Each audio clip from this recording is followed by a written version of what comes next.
Hi, everyone. Welcome back to the Stryd Power Podcast. As always, my name is Evan. Today, I am joined by Lori Lee Lone. How are you doing today? I'm great today. Awesome. Thank you so much for making the time. I am so excited to talk to you about your success story because I stumbled upon this on Instagram or social media. We get a lot of success stories every weekend with people running fantastic races and workouts. But yours in particular stood out to me, and I would like to start off this episode by asking you to tell us what your Stryd success story was. Thanks, Evan. Yeah, I've been running for a couple of years, and I just recently ran my second half marathon after a 2-year hiatus. Thank you to the pandemic. And I was able to not only cut 16 minutes off my time, which was a great PR, but also won my age group and actually finished 28th overall as well. So a huge success story for me. It's absolutely amazing. We're going to talk more about the training and then actual race day. But to start things off, you have a lot of experience in the endurance world outside of just running. Can you tell us maybe a little bit more about your background, what you do, and kind of your relation to endurance sports? Sure. I my secret is out, I guess, but I've been riding a bike for about 25 years now, and I've actually been coaching cycling for 21 years and have raced pretty much every discipline of bike racing except BMX and downhill mountain bike, but everything else, you name it. And in the last handful of years, I've really gotten into endurance and ultra endurance, which in the cycling world, typically ultra endurance is everything over about 200 kilometers. But where I found myself suddenly was in the 500 world. So 500-mile road races, both as a solo and as a team, two-person team, and at one point a two-tandem team. So very different style of racing where you can go moderately hard for ridiculously long periods of time. And it found as I aged up that road racing really wasn't as pertinent to me anymore. I just didn't feel like at 56 years old, I wanted to compete with the 20-year-olds and the 19-year-olds. And in women's road racing in particular, there aren't age groups except at the state and national level. Mm-hmm. So moving into ultra endurance seemed to make a little more sense at that point. Mm-hmm. And you said you've been, in cycling for so long, and you have been coaching as well. And the concept that maybe some triathletes and cyclists are already familiar with is using power in their specific activity. But for running, Stryd still relatively new, coming onto the scene over the past few years and really trying to incorporate running power. That's a little bit more new for runners to sort of comprehend. Can you talk about maybe your first experience and your familiarity with Stryd and running power, and maybe why you decided to start incorporating that in your own running? Sure. I'll back up into cycling for a moment. I was an early adopter of onboard power for cycling. I had a coach back in 2003 who required me to get a power meter, which at the time was pretty cost prohibitive for most folks. These How much would days, those cost, like back in it 2003? was about $1,800 if I recall. It was a power tap, Mm-hmm. and in 2003 that actually would buy you a pretty decent bike as well. So it was a Yeah. pretty expensive power meter. These days, pretty much anybody who buys a bike computer can afford a power meter as well. And a lot of folks just have them as an onboard, very expensive bike computer. But Right. in 2003, it was somewhat new. And matter of fact, nothing was wireless. My first power meter had cables running, and it was a hub-based power meter, and it was pretty clunky, and it was a heavy wheel. You didn't really want to race with it because it was a box rim heavy wheel, but you had to race with it because you needed that power data. Mm-hmm. And so, anyways, fast forward, I'd been training with power all these years, and all my bikes have power meters. And when I started running about 2.5 years ago, my partner, who's a hardware engineer and was an early adapter of Stryd, handed me this thing and he said, put it on your shoe. It's a power meter. And I'm like, what? How can you have a power meter on your shoe? There's no cables coming from it either. I know. What is it reading? And he's a hardware engineer, so he's pretty smart about these things. And so I just, for the first, year and a half or so, I just collected data. Mm-hmm. I never did a CP test. I never really trained with power. I knew based on perceived exertion kind of what was hard, what was easy, but I didn't really have a sense of training with power. And the first training plan that I downloaded, everything was based on pace, as most of the running world is. And that was a surprise to me. And I started converting that training plan into power zones, even though, again, I hadn't done a CP test, but it had auto-calculated my CP, and I felt like it was pretty accurate. And fast forward to 6 months ago, and I decided I needed to train with intention. Racing was back.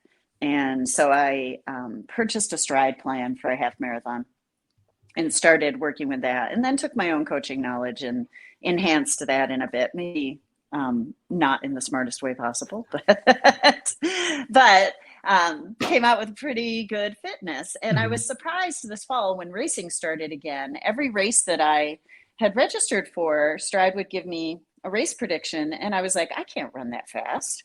That's nuts. And then I would run, and I would run that fast. And so it was a very, I don't know if the Stryd made me faster, or if it just made me believe that I could run faster, because it was collecting data, and it knew more than I did. Yeah. And then once I started training in those zones, it was very easy to understand that, yeah, I can train this fast. I can believe this data. What was your first reaction? So you mentioned when fall racing kicked off at the end of 2021 into the beginning of 2022, and you started going to the start lines of races again, and then making your way through the finish lines. It is interesting too, because there are so many people that are in this boat of putting in some of the work over the past few years and not really having those start lines to be able to show up to, maybe doing some time trials or evaluating their fitness in different ways. What was your thought process of maybe, signing up for a race, getting through the finish line, reflecting on that data, and then finding the next thing to sign up for? What was kind of your approach now that it was totally viable to get back into, the racing seasons and racing shape, and using that data that you might not have had before on the run to kind of bolster your confidence that you could hit another target going forward? Right. Well, I was surprised. The first race I registered for this fall was a 10-mile kind of hilly road race that goes over the Golden Gate Bridge. And so I set my paces in my on my watch, and I was surprised that I could sustain those. And what it made me, and I got second place, which also was a surprise, because I'd done 3 races prior to that, back in 2019 and 2020. And the first race I ran was a complete disaster. It was a 5K, and I did exactly what I told myself I wouldn't do, which is I went too hard and blew up and ended up walking half of it, which was a comical now when I think about it. It was probably the slowest 5K I've ever done in my life. It's slower than anything I'd done in training. So that was disappointing. And I learned a big lesson, right? You gotta be disciplined at the start. It doesn't matter what everyone else is doing. Start your race and hold the pace that you can sustain. Even if it feels good for that first minute or two, you can't go that hard. So then my second race in 2020, I ran as well. Again, utilizing power, but it was an interesting course too, in that it was a 5K downhill, 5K out and back flat, and then a 5K uphill. And didn't really trust the numbers. I didn't go hard enough when I should have. And so that again, but I did learn not to go too hard at the beginning. So that was a good thing. And then I had run my first half marathon. And I think when I returned to running this fall, and I really decided to focus on it, I'd come off a pretty solid season of gravel racing, really long endurance. I had a big base and a really good engine. And so I started training for this 10K race, and I was like, oh, at first I felt I was really slow because I hadn't run in a few months. And then the speed picked up. And so again, it surprised me. But what I realized after I did that first race is what I had missed from the bike racing world was being competitive. And Mm-hmm. that was what was driving me as a runner, was the opportunity to compete. And Mm-hmm. so over that year and a half of the pandemic, when nothing was happening, virtual races do not inspire me. I Mm-hmm. don't want to, race against technology that is faulty, truthfully. Sure. Everybody with a watch, or you can manually input. And I was like, this isn't racing. Racing is towing the line to me, Right. and that spirit and that motivation of the people around you and chasing down, the carrot in front of you. Mm-hmm. So yeah, what I've realized is, for me right now, running is a competitive outlet because there is not that outlet for me in bike racing. Either there are no masters fields, or they're so small that you're competing against just a couple people. So Right.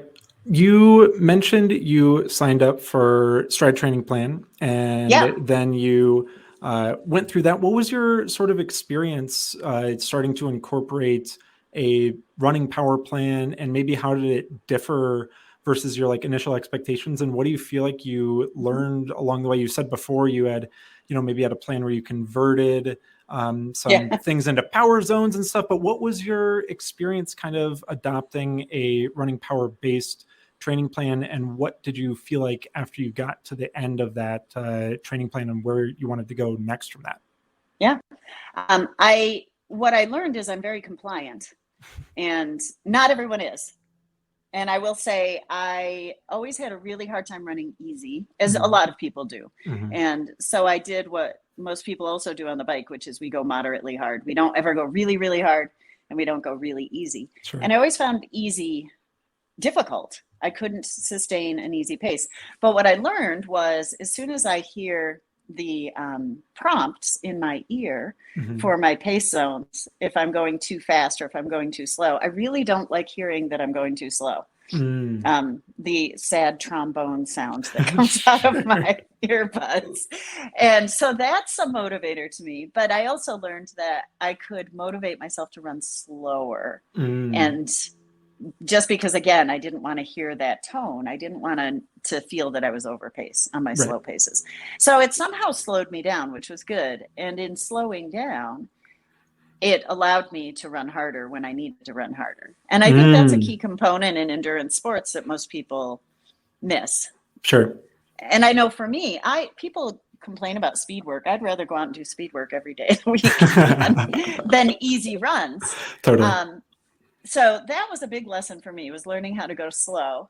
And I think the second one was that I could run a lot more volume than I ever thought I could. I always Mm. assumed that, I have some biomechanical issues. I've had hip surgery on one side. I have another hip that I chose not to have surgery on yet, that has some issues. And so I always thought, oh, at my age, I can only run 3 or 4 days a week.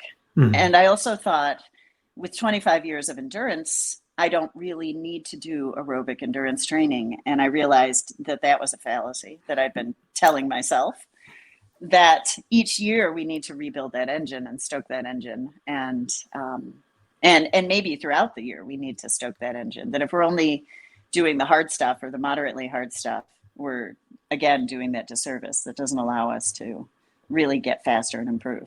Totally. Totally. And that's a thing I think a lot of people can identify with. I know, when I first started running at a young age, it was every single run, just run as hard as you can, or, when you go out the door, say this has to be like an up tempo effort until you get on a structured training plan. And the days that are like recovery days or even off days or very easy days are just as important as the fun speed work and the Mm-hmm. exhilarating, high intensity and stuff like that. But then when it comes to race day, the bigger base you build, and the more compliant you are with that sort of training plan, you kind of reap those rewards on race day when you cross the finish line. I know you said earlier you coach people, and you just talked about following a training plan. Have you pursued, running coaching or working with any running coaches on your way to other races after you finished your training plan from Stryd?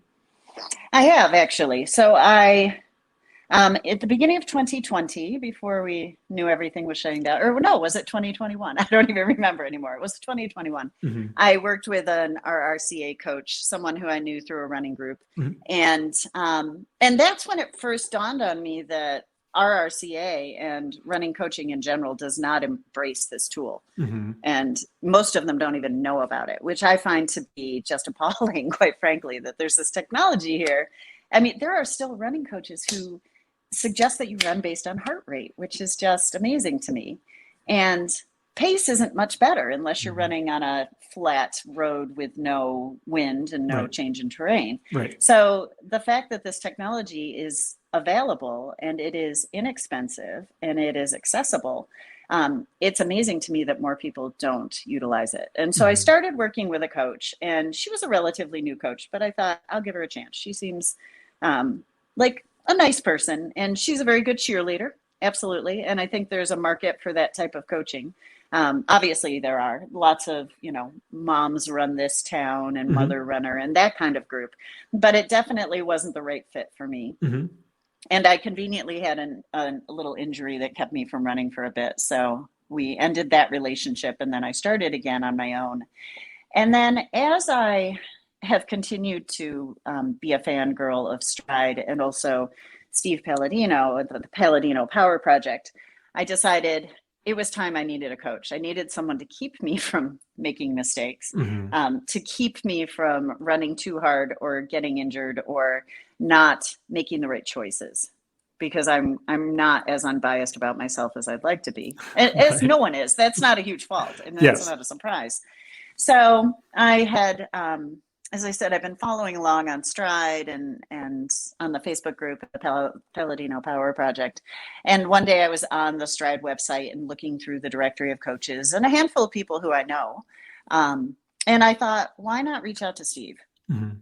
He's somewhat local to me, and he has a background that was very interesting to me as not only a pretty elite level runner, but also an amateur bike racer as a master. And so I did.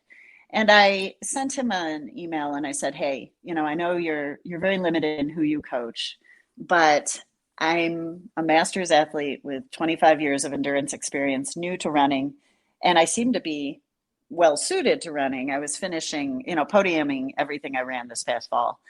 And he said, oh, I'm interested. And then I didn't hear back from him. And I thought, oh yeah, he's that interested.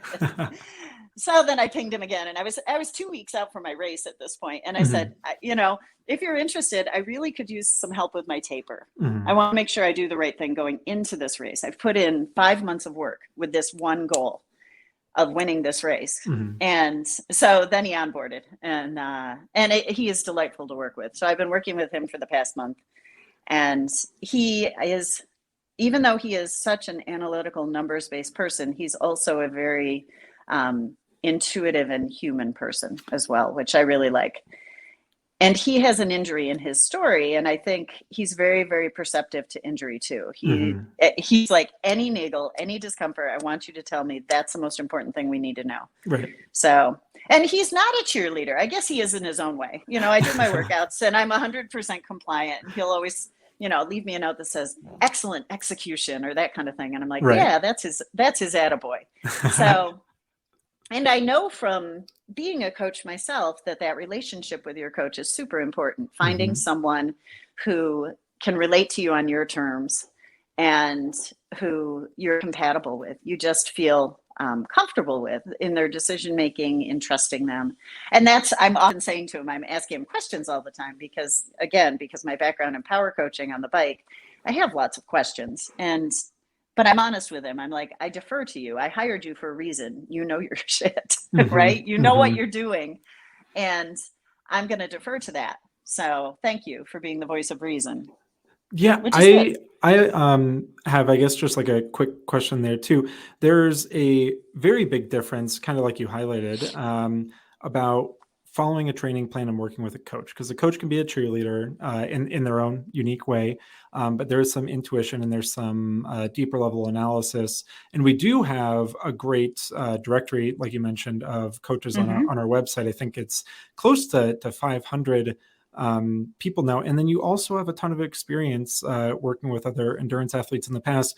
If people are hesitant, or there's somebody who's listening who's thought about getting a coach, but is really held off because they feel like maybe they're not in the right fitness right now, or they don't think they're good enough or worthy of having a coach. Is there any sort of advice you could give to somebody who might be on the fence of reaching out to a coach, and why it just might be a good idea to try and see if that setup works for them?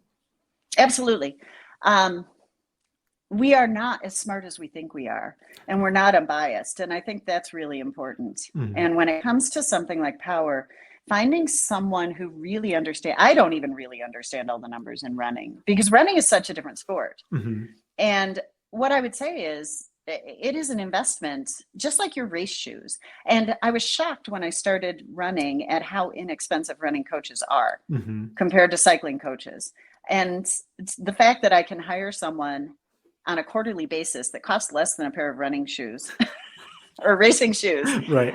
it's amazing to me. I'm like, what? Why aren't you charging more for what you Mhm. do? Mhm. Because cycling coaches are pretty expensive, but running coaches are not.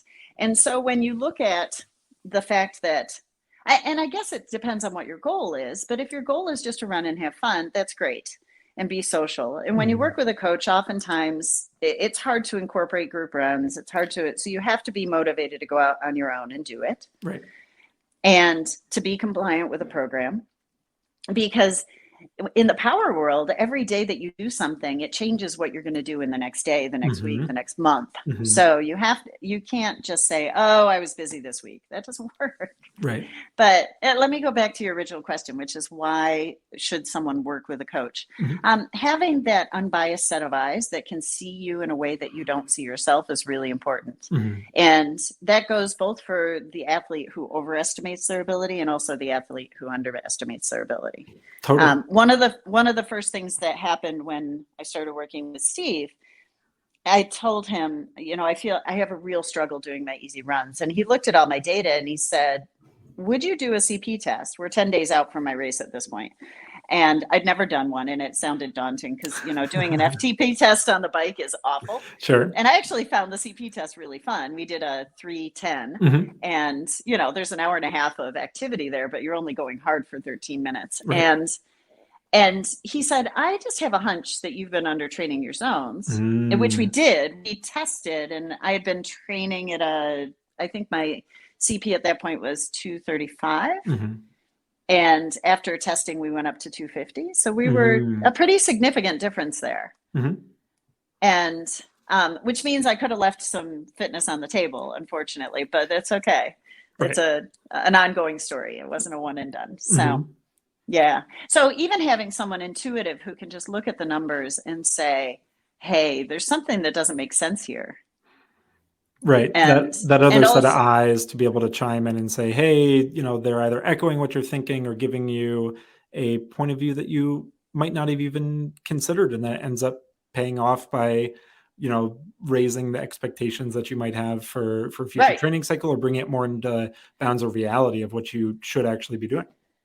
Well, and it definitely affected my race outcome, Mhm. because if I had raced at the zones that Stryd had said I should race at based on the data it had collected, I would have under raced. Mhm. I would not have, I probably still would have broken 2 hours, but I hit 154.38 to be precise.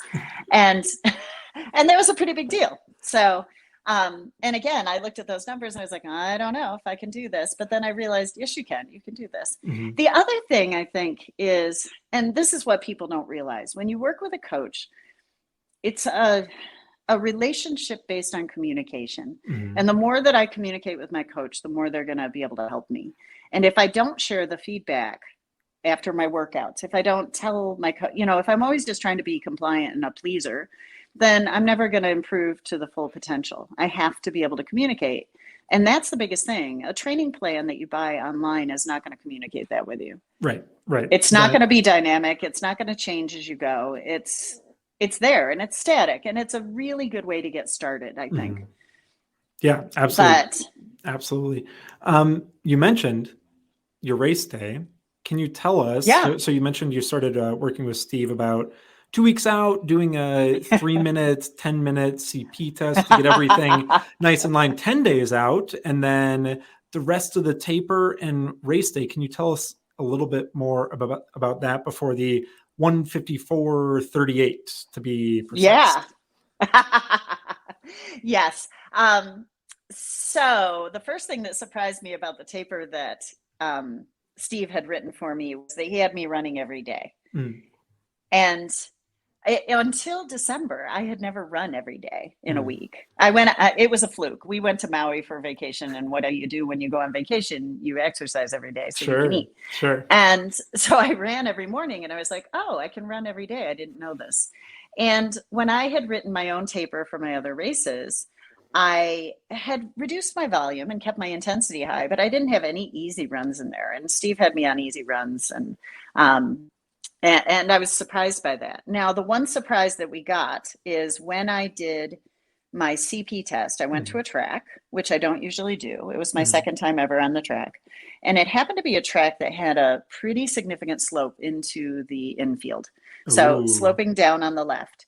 And I happen to have a biomechanical difference, which is my left leg is a bit shorter than my right anyway. So it and to make things even more exciting, I had bought race shoes, and I was racing in those for the very first time. So things that you probably never should do, I did. And I ended up sore after that workout. I was surprised. I never really end up sore after I run. And he's like, and I knew it was DOMS, except I had some soreness in my left quad. And I was like, this doesn't make sense to me. Why would my left quad? And I kept saying, oh, it's just the slope, right? It was the slope. Right. So it kind of prevailed through the race. And at one point I even said to Steve, hey, would you mind if I take these easy runs off? Because I'm a little worried about whatever is going on here. I can't figure it out. I couldn't figure out. I thought it was a hip flexor. I didn't have discomfort when I was just standing or when I was walking, but running, I had this feeling of weakness. And I thought, did I pull a muscle?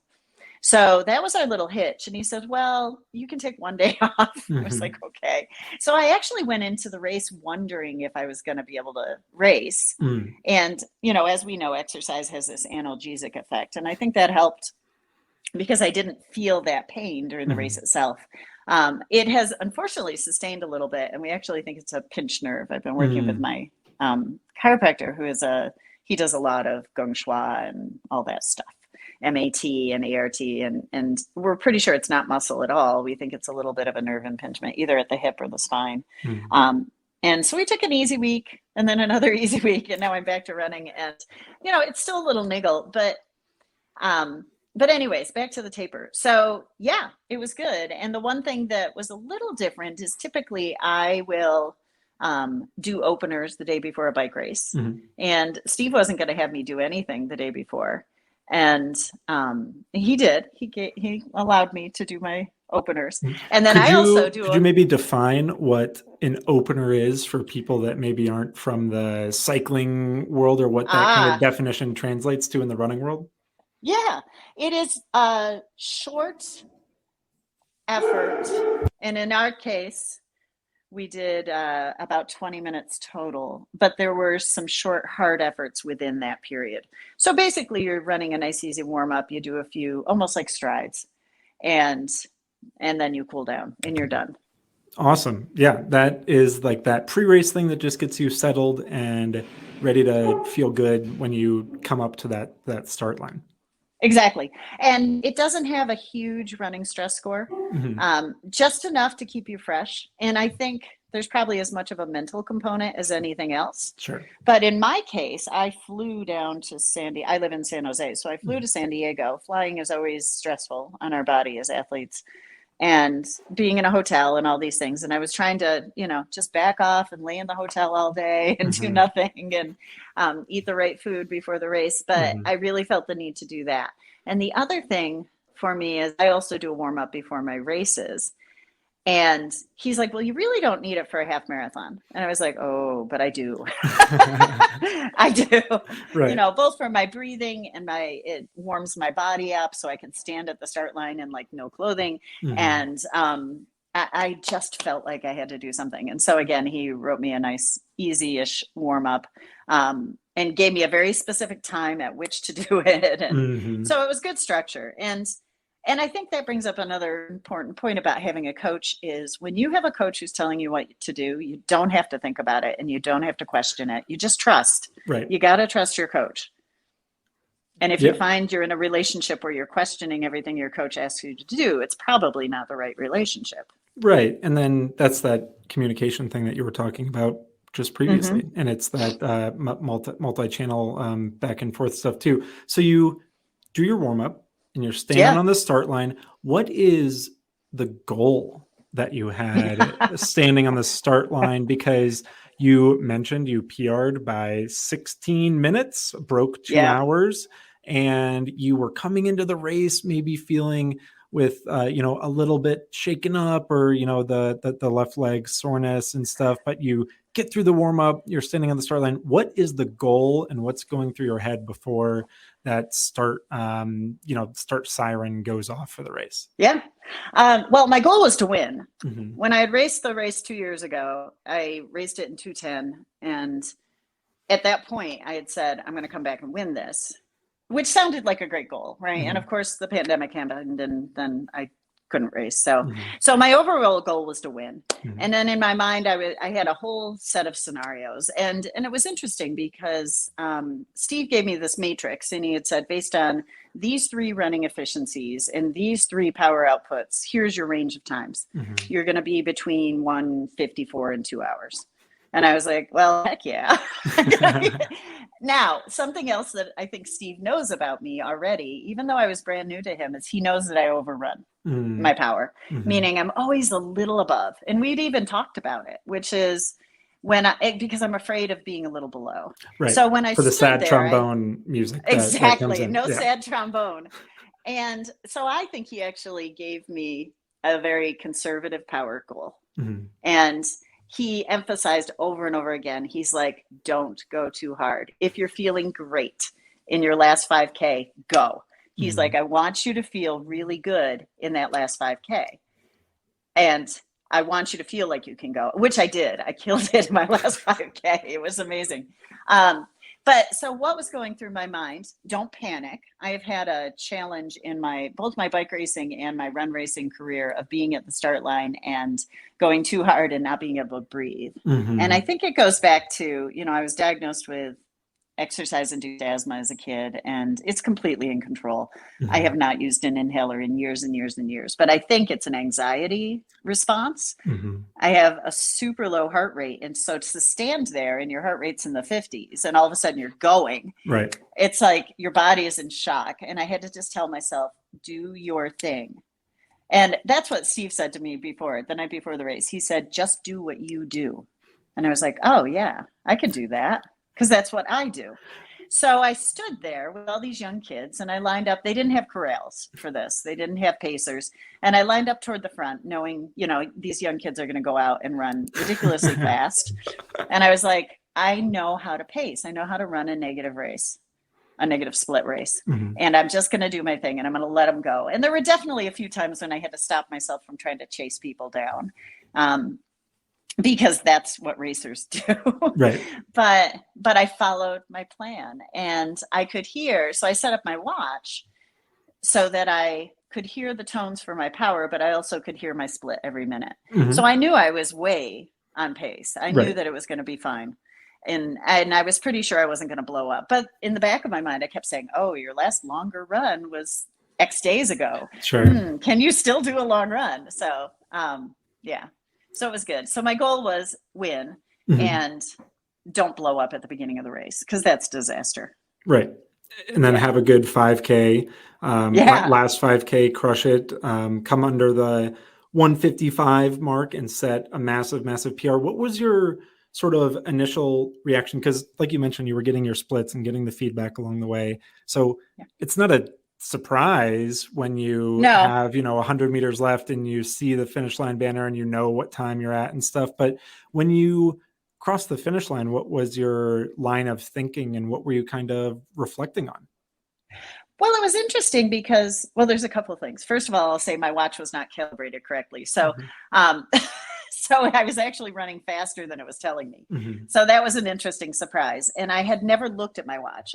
There's no need to look. If you Sure. can hear it, you don't have to look. Sure. And so I didn't actually know what my elapsed time was until I got to the finished shoot. Mhm. And at that point, I was just so happy. Mhm. I mean, it's interesting because there are, race photos, and there's a race photo of me that's not very flattering, but I chose it to use because you can see the joy in my face, the Right. feeling of pride and accomplishment. And it was interesting because I had thought through the finish scenario over and over and over again. And because I believe you have to imagine and visualize yourself as a winner before you can win. Mhm. It doesn't just happen by chance. Winners are Mhm. not lucky people. Winners know what they can do.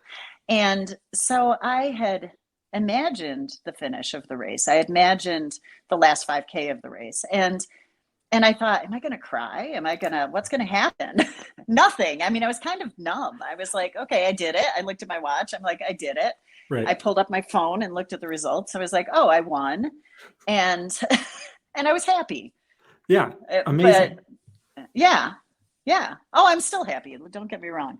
So, and then I thought, well, I could retire right now. You just won a race. Maybe it's time to. But the other part of me wants to know how much more.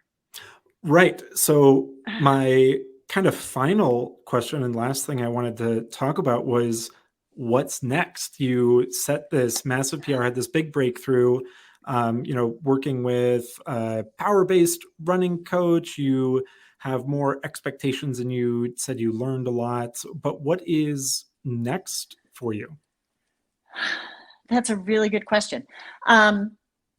So before I realized I was going to feel hooked on running this winter, I had already registered for a bunch of really, really big gravel races all over the United States for this summer. And now I'm kind of rethinking that. And then, and then I had also registered for like the Run Local series, which has, I don't know, 5 or 6 races. And then there's the Mermaid series, which I like to support, which also has 5 or 6 races. But I had already decided before I had hired Steve that I would focus on short races, 5Ks and 10Ks, and see how fast I could go. I look at my Garmin, and my Garmin tells me, now don't forget, I'm a 56-year-old woman. My Garmin tells me I can run a 5K in 23 minutes. And I'm like, but I kind of believe it. And my Stryd also I think Stryd's telling me 24 minutes. And I think my fastest so far has been about 25. So I'm like, how fast can I really go if I train to go fast for the short distances? And my sense is that my sweet spot is going to be somewhere between 5K and a 15K. Right. That those are going to be that's going to be my pace, my fast race. So I'm going to work on that. We've got a bunch of 10Ks on the calendar coming up, and I want to make sure that this leg is healthy before I start doing too much at this point. Of course, in the back of my mind, I know that I have what should be a BQ time for a marathon based on what Stryd tells me, of course. But then I say, do I really want to run a marathon? And if I race like California International, which is, I have a deferred registration for it, I'm like, that's not going to be until 2024, and I'm going to be really old, and do I want to keep racing? But part of me says that I've built up the last 5 months of some pretty solid running, and that it's going to take a couple more years to hit that plateau. And I want to see where I can go with it. So I've really backed off on my riding. I'm barely riding a bike at this point.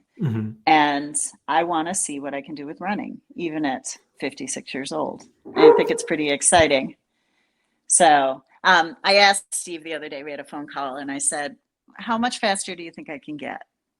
Where is my plateau? And he's like, yeah, you got another 5 to 8% in you. And again, the science, the number tells me that's pretty exciting. Right. And that's, I mean, a significant margin. So it'll be a fun journey to track along and be able to see.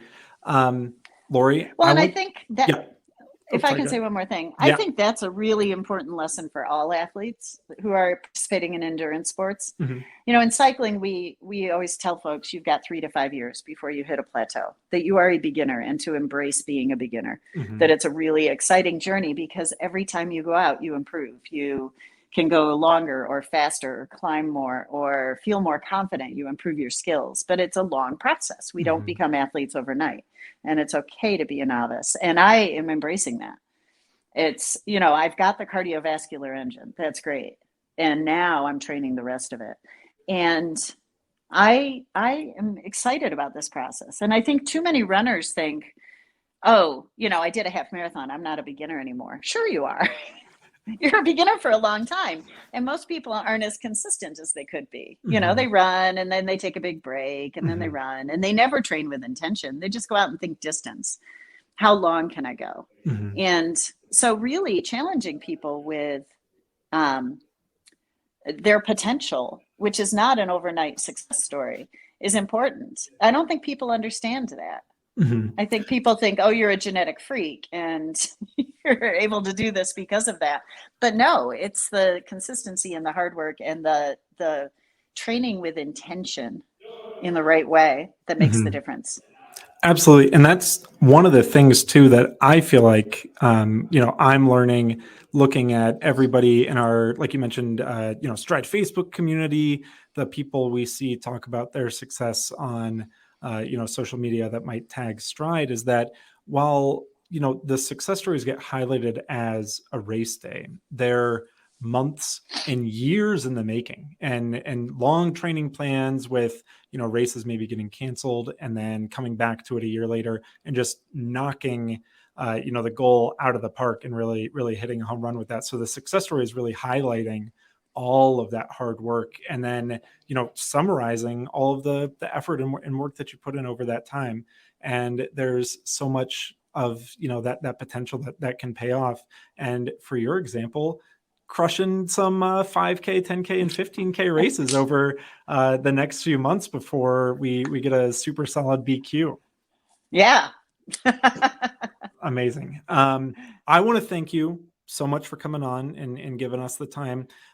Is there any sort of stuff that you'd like to plug for your own? You mentioned you have done coaching and you're in the bike world. Is there anything that you want to give some listeners some more information about in case they're curious about your area of expertise? Sure. I am based in Northern California in San Jose, so right south of San Francisco. If you are a cyclist, especially a female cyclist, I run a women's club called Velo Girls, which is an awesome supportive community of women who ride and race bikes. And I also teach skills clinics. So I teach people how not to fall off their bike, basically. And I've been doing that for the last 20 years. And I'm also a bike fitter, so I fit full time. And I would love to meet other people who ride bikes and run. Amazing. Lorri, thank you again so much for coming on. We're so excited to be able to share your success story, and we wish you the best of luck with your racing focus and your running with power focus as we start 2022 and get into that fun racing